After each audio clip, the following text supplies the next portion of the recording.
Olá! Hoje a gente está aqui para ver mais 3 visões filosóficas sobre o que é o ser humano, para tentar entender quem sou eu, quem é você, o que a gente está fazendo aqui nesse mundo. E na última videoaula que eu fiz, a gente falou sobre as visões da antiguidade. Agora a gente vai andar para frente na história da filosofia para ver teorias dentro das quais houve uma influência daquele pensamento antigo, mas houve também uma mescla com outras ideias. E o primeiro filósofo a ser abordado hoje é o Pascal. Ah, o Renascimento. Você acha que você é a última bolacha do pacote? Você acha que você é grande coisa? Ou você acha que você não é nada, que você não tem valor nenhum? Calma. Para o Pascal, você não é nenhuma das duas coisas. Para o Pascal, o ser humano é um ser mediano. Ou seja, é um ser que está entre dois polos. Um polo que é superior, outro polo que é inferior. No extremo desse polo superior, a gente poderia dizer que estão as características dos anjos. E no extremo desse polo inferior, a gente pode dizer que estão as características da besta, do animal. E o ser humano não é nenhum nem outro. Ele vai estar lá transitando. E transitando mesmo. Nunca dá para parar no polo mais elevado, nunca dá para parar no polo inferior, porque o ser humano nunca consegue atingir um estado de repouso. Então, um exemplo prático para ilustrar isso. O conhecimento, o excesso de conhecimento estaria no extremo dos anjos. E a falta total de conhecimento estaria no extremo da besta. E a gente está lá. Ora a gente se move em direção ao conhecimento. Não, eu vou me trancar, agora eu vou ler um monte de livro, eu vou estudar, eu vou me dedicar a isso. Só que aí uma hora eu canso. E quando eu canso eu falo, não, eu vou passar um bom período sem ler. Agora eu vou ficar jogando videogame, agora eu vou ficar olhando pro teto, agora eu vou ficar fazendo nada. Ou não, agora eu vou conseguir separar uma hora para estudar e uma hora para não fazer nada. E eu vou oscilando entre essa busca pelo conhecimento e essa ausência de busca pelo conhecimento. Eu não consigo ficar num status perpétuo das características mais elevadas que me aproximam da alma. E eu também não consigo ficar num estado constante voltado aos prazeres corporais, à diversão. Outro exemplo que tem aqui é o exemplo do movimento e do repouso. Tem hora que você quer se mexer, ir de um lado para o outro e desbravar lugares e tal. E tem hora que você quer ficar mais recolhido, mais na sua. Todo esse processo de oscilação faz com que seja muito difícil o ser humano encontrar um equilíbrio. O ser humano é um ser muito instável. Os contrários estão a todo tempo se mostrando, os contrários estão a todo tempo brigando um com o outro. E isso vai gerar uma falta de paz. E o ser humano oscila entre ser um ser grandioso e um ser miserável ao mesmo tempo. Ai, essas teorias que fazem separações dicotômicas. Se o ser humano é instável, se o ser humano tem uma paz perturbada, será que existe alguma forma de encontrar algum equilíbrio? Sim. Existe. Dentro da teoria do Pascal, a situação humana é amenizada com uma crença genuína no Deus de Isaac, Abraão e Jacó.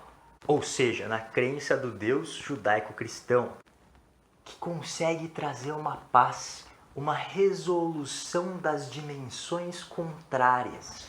É a crença na salvação genuína de si mesmo e da luta entre os extremos. O interessante desse Deus é que ele é um Deus salvador, ele é um Deus vivo, ele é um Deus eterno e ainda por cima é um Deus carnal que se fez na forma de homem para poder servir de exemplo para a humanidade.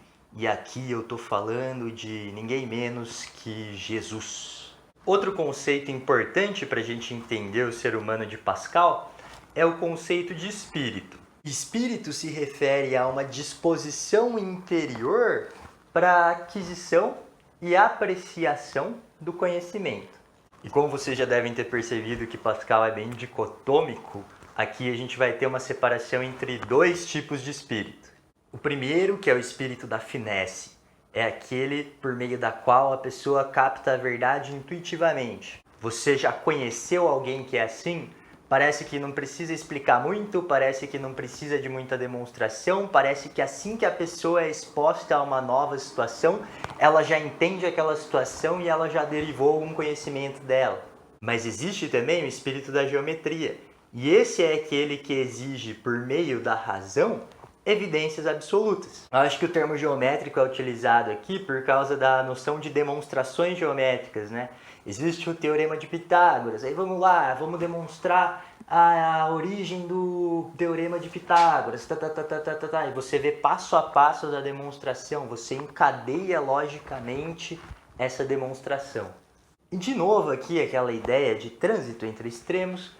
Para o Pascal, a gente não deve usar nenhum desses dois espíritos em demasia e nem parar de usar os dois.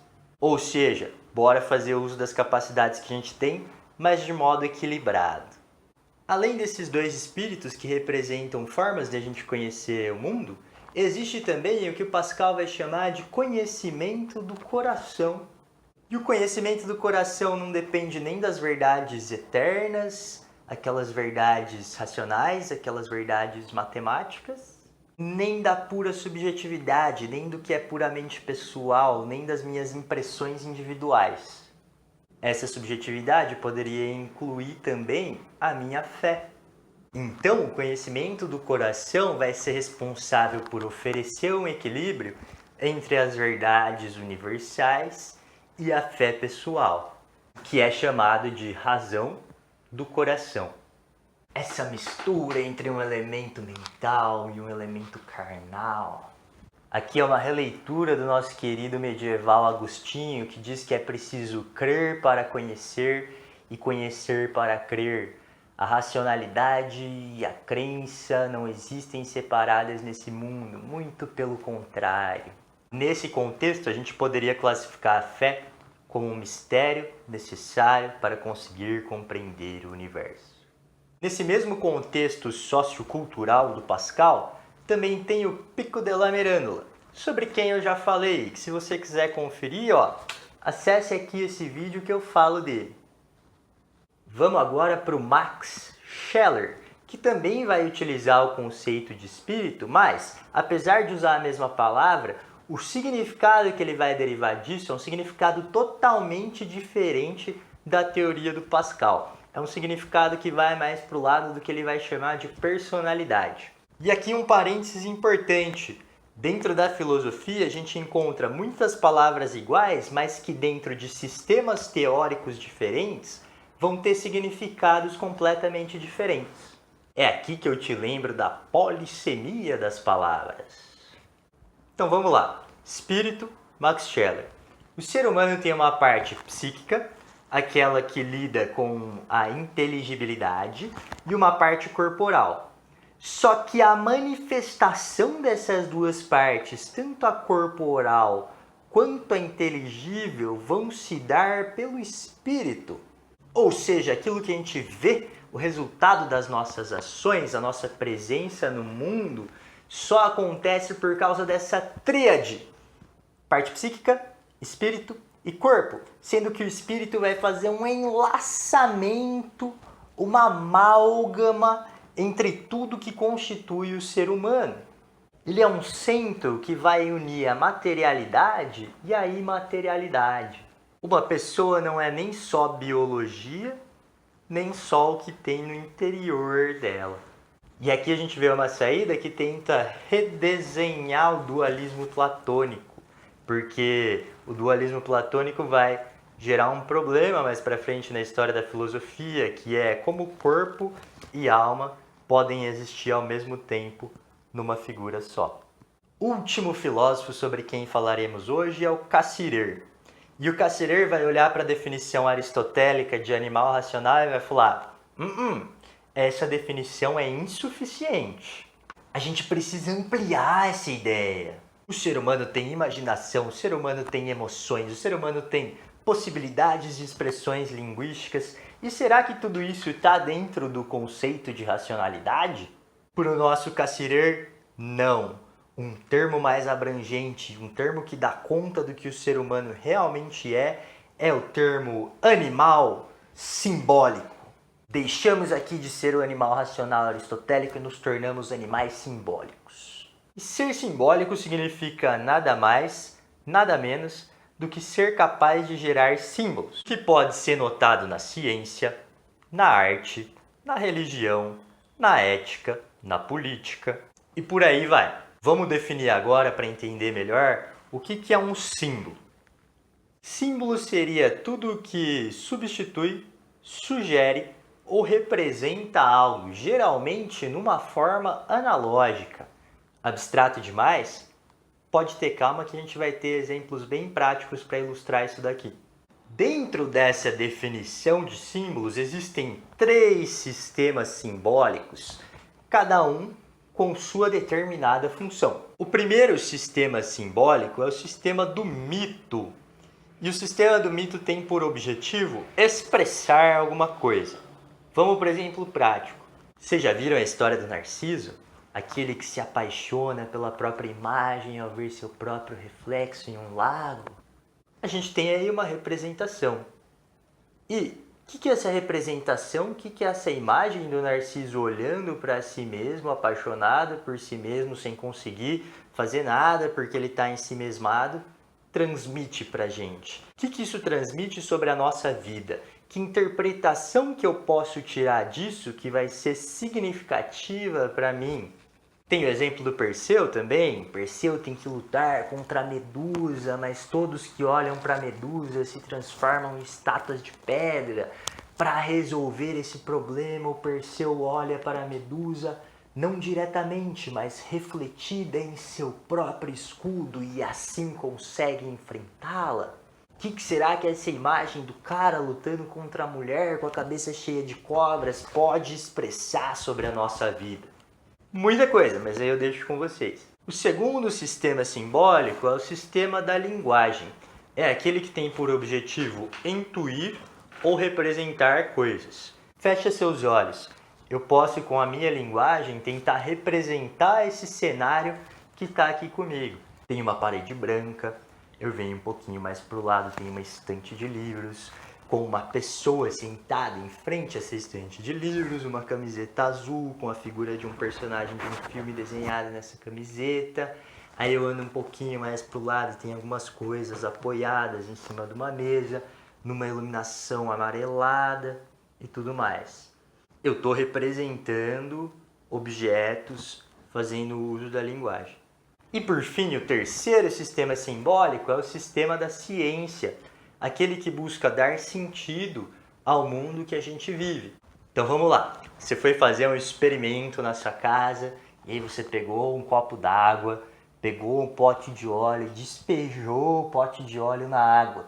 E quando você vê, nossa, um não mistura com o outro. Meu Deus, por que isso acontece? Que dúvida inquietante! Aí vem a linguagem científica para explicar a densidade dos líquidos, e tentar mostrar por que faz sentido os dois líquidos não misturarem. Sendo assim, os símbolos são meios pelos quais os seres humanos são capazes de compreender a totalidade dos fenômenos que tem nesse mundo e dar sentido a eles. Vamos para outro exemplo. Eu tenho aqui um símbolo. E se a gente for pensar nesse símbolo de uma forma pragmática, ele foi feito numa linha de produção, o que indica que existem vários objetos iguais a esse. Mas se alguém pegasse esse objeto e arremessasse pela janela, eu ficaria bem triste. Eu ficaria triste até mesmo se alguém me desse outro igual a esse, porque existe um valor simbólico aqui dentro, que é a situação que me fez ganhar esse globo, quem me deu esse globo, o que estava acontecendo no dia que eu ganhei esse globo, todas as experiências que eu imagino que esse globo tenha passado, da minha escrivaninha antiga até essa estante e tudo mais. E essa relação simbólica vai ajudar a entender quem eu sou no fim das contas. Outra coisa interessante também é que isso aqui não é o mundo, isso aqui é um símbolo do mundo, e que tenta me ajudar a compreender o que é o mundo como todo, que tenta me ajudar a compreender o que acontece quando eu pego um avião e vou para outro lugar, que tenta me ajudar a compreender por que que a região que a gente tá tem o clima que tem. Tudo isso com vidro e plástico. Outro exemplo que eu vou dar para vocês.